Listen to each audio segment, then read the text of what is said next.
What if a childhood game carved scars that never faded, binding two boys in a dance of pain across decades? This is The Punish by Brian Evenson, a 2016 descent into memory and malice, narrated from the haunted depths of my crypt. I'm Willem, 50 now, alone in my Barca lounger, TV flickering like a dying pulse. At 8, I found Wilson, my opposite in every way. I was short, sallow, dark-haired. He was tall, ruddy, blonde.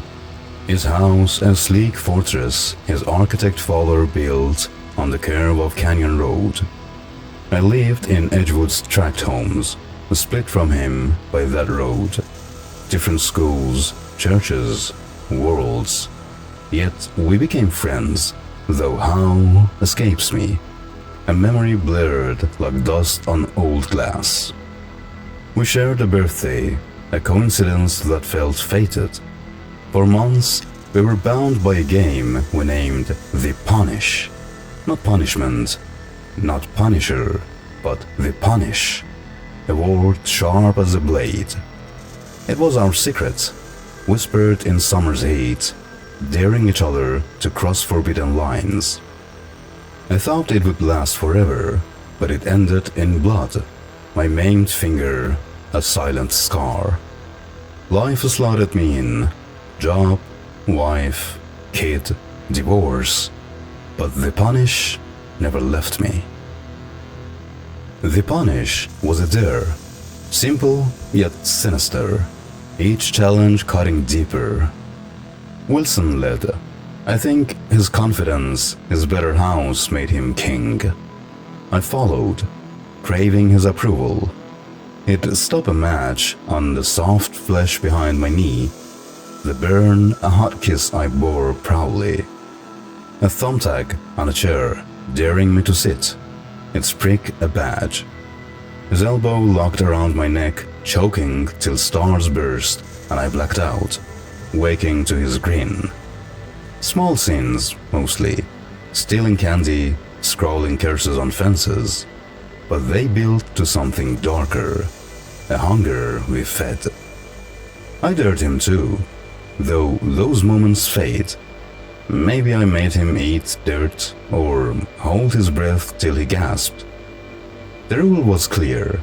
Endure, and you earn your turn to be the punish, to wield the pain.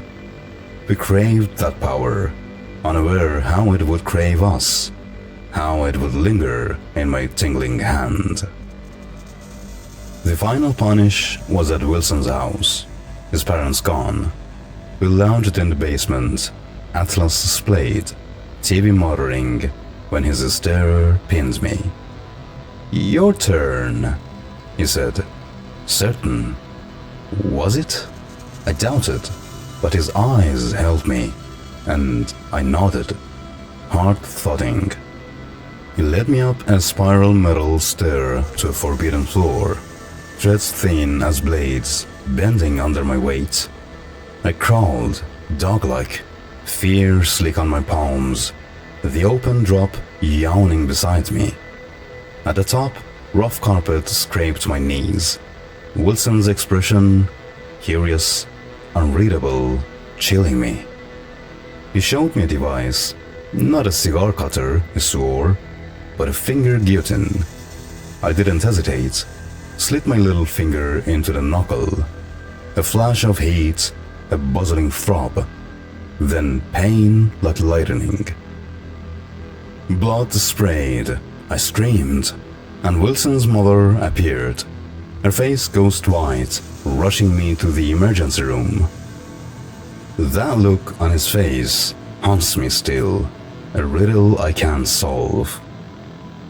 My finger gone, the punish stopped cold.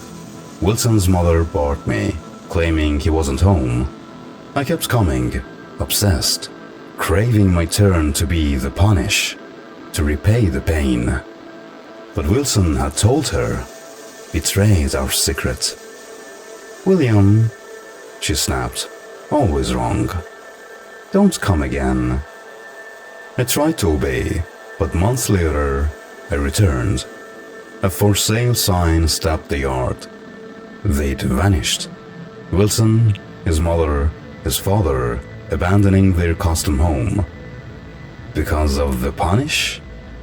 My head scoffed, but my hand tingled, whispering yes. I let it go, found friends at school, tried to revive the punish, but no one grasped its pull like Wilson. I grew up, married, had a daughter, lost them both to time and choices. My hands, skilled at work despite the missing finger, built a life.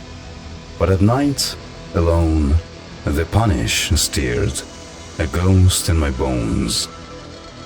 One evening, TV on, local news showed a man I knew. Wilson, 50 like me, but transformed, wealthy, a philanthropist. His Wilson group was building a school, not his, but mine, the one Kenyon Road assigned me. The groundbreaking was tomorrow. The punish surged back, its name sharp. Not punishment, not punisher, but the punish. I needed to know if he remembered. Over dinner, canned stew, eaten from the pan, a flavor I couldn't guess. I chewed slowly, my finger throbbing. Would Wilson recall me? Or the piece he took? I saw his strange expression, the guillotine's snap, blood pooling on that rough carpet. Sleep fled. I lay awake, planning. He'd be here, in my town. I'd ask him, face to face. But my hand, tingling, wanted more. A debt unpaid, a turn unclaimed after 42 years. I arrived early at the groundbreaking, alone with workers stringing yellow tape. Their stirs burned, but I stood firm, fading into the crowd as it swelled. Wilson appeared, ringed by officials, cameras flashing, obvious to me. The ceremony was swift, shovels, claps, gone. I ran to catch him, grabbing his coat. Wilson? His eyes narrowed, wary. It's Willem. I pressed my maimed hand into his, felt him recoil as he touched my stump. Recognition dawned. His face paled, that strange expression flickering, unreadable as ever. Do you remember? I asked. He feigned ignorance, but I slipped my address into his hand. What was the game? I grinned, called his schedule punishing, and walked off, heart pounding. He would come, I knew. Guilt, fear, or some dark pull would drag him to my door. The punish wasn't done. It was waking, hungry. I readied the house, porch light glowing, drinks chilled, nuts on the table, napkins neat. Wilson came late, alone, lingering at the door like a ghost.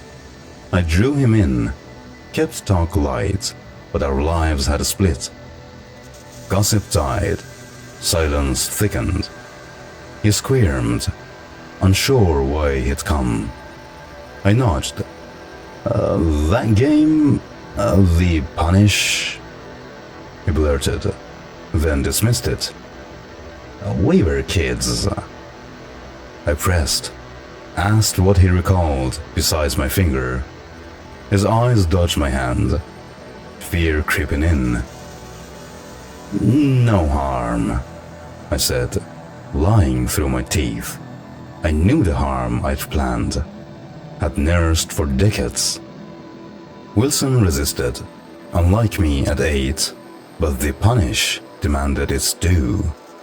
A finger wasn't enough, not now. I took my turn, and he paid, though it took time for anyone to notice he was gone. My hand, steady at last, held the Punisher's power, and it felt like home. The Punish claimed a finger, then a man, leaving me in a house where silence howls like a wound. Brian Evenson's tale whispers, some games bind you forever. Subscribe and ring the bell to face more horrors. Tell me below, what dare from your past still stings, and what would you take in your turn?